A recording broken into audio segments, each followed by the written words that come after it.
بسم اللہ الرحمن الرحیم۔ تحصیل النحو کی تمرین نمبر 12 میں خوش آمدید۔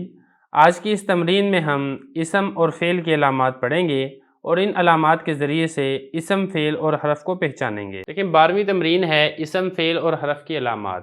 اس سے پہلے مرکب مفید، مرکب غیر مفید، ان کی اقسام، ترجمہ، ترکیب، تشریح سب کچھ ہم پیچھے سے پڑھ چکے ہیں۔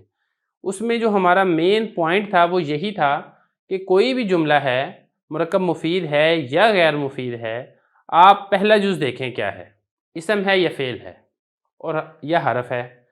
جب ہم وہاں پر پوائنٹ یہی تھا کہ اسم ہے اور فعل ہے یا حرف ہے، تو ہمیں یہ پتہ ہونا چاہیے کہ ہم اسم کو کیسے پہچانیں گے، فعل کو کیسے پہچانیں گے، حرف کو کیسے پہچانیں گے۔ تو تینوں، اسم بھی، فعل بھی، حرف بھی اپنی اپنی علامات کے ذریعے سے پہچانے جاتے ہیں۔ تو آج کی اس ویڈیو کے اندر ہم صرف اور صرف وہ علامات ڈسکس کریں گے اور ہم یہ جاننے کی کوشش کریں گے اسم ہے تو اس کی پہچان کن علامات کے ذریعے سے ہوگی، فعل ہے تو اس کی پہچان کن علامات کے ذریعے سے ہوگی اور حرف کی پہچان کیسے ہوگی۔ تو سب سے پہلے ہم شروع کرتے ہیں اسم کی پہچان۔ تو اسم کی پہچان کے یہاں پر 11 علامات ہیں جن کے ذریعے سے اسم کی پہچان ہوتی ہے، پتہ چلتا ہے کہ وہ لفظ اسم ہے۔ وہ کون کون سی 11 علامات ہیں؟ شروع میں ہے الف لام۔ اگر کوئی لفظ ایسا ہے جس کے شروع میں الف لام ہے تو وہ لفظ اسم ہے، وہ فعل نہیں ہے۔ مثال کے طور پہ اللہ، یا اسی طریقے سے الحمد، العالمین، القریش، جیسے لوگ ویسے بھی خام خواہ بھی شروع میں الف لام لگا دیتے ہیں تو وہ اسم کی شروع میں لگتا ہے۔ نمبر 2، حرف جر۔ حرف جر کل 17 ہیں۔ یہ 17 کے 17 حروف جس لفظ پر داخل ہوں گے وہ لفظ اسم ہوگا، وہ لفظ فعل نہیں ہوگا۔ جیسا کہ بزیدن، اب یہ با داخل ہوا نا تو پتہ چلا کہ زید یہ اسم ہے، یہ فعل نہیں ہے، فعل کے اوپر حرف جر نہیں آتا۔ تیسرے نمبر پر ہے تنوین۔ کسی لفظ کے آخر میں اگر تنوین آ رہی ہے تو یہ تنوین علامت ہے کہ وہ لفظ اسم ہے، وہ فعل نہیں ہے، فعل پر تنوین نہیں آتی۔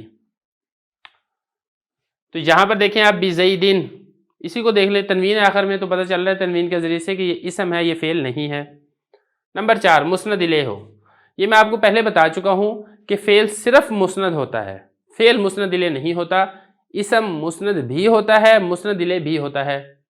تو جب کوئی لفظ آپ یہ اس نتیجے پر پہنچے کہ یہ مسند الیہ ہے تو پھر وہ اسم ہے، وہ فعل نہیں ہے، کیونکہ فعل مسند ہوتا ہے، مسند الیہ نہیں ہوتا۔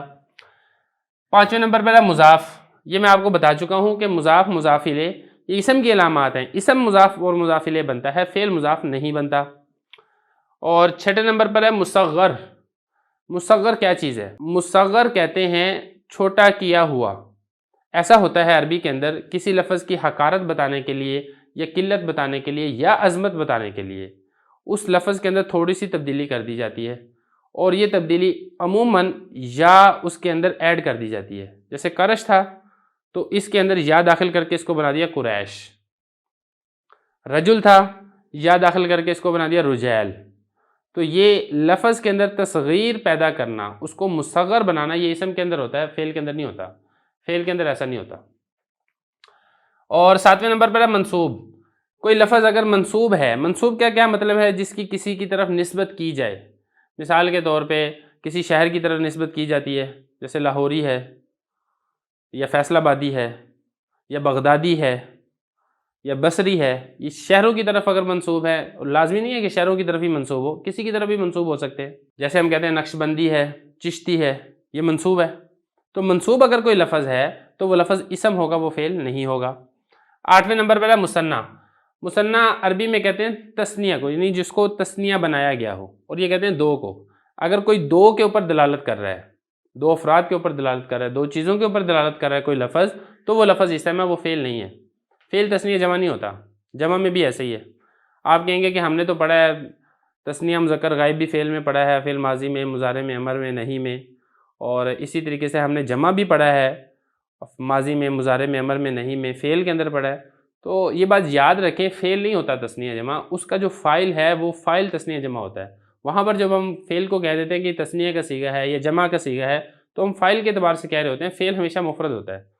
تو خلاصہ یہ ہے کہ مثنیٰ ہو یا مجموع ہو، یہ دونوں اسم کی علامات ہیں۔ مجموع جس کو جمع کیا گیا ہو، مطلب جو 3 یا 3 سے زیادہ افراد پر دلالت کرتا ہے کوئی لفظ، وہ لفظ بھی اسم کی علامت ہے۔ اور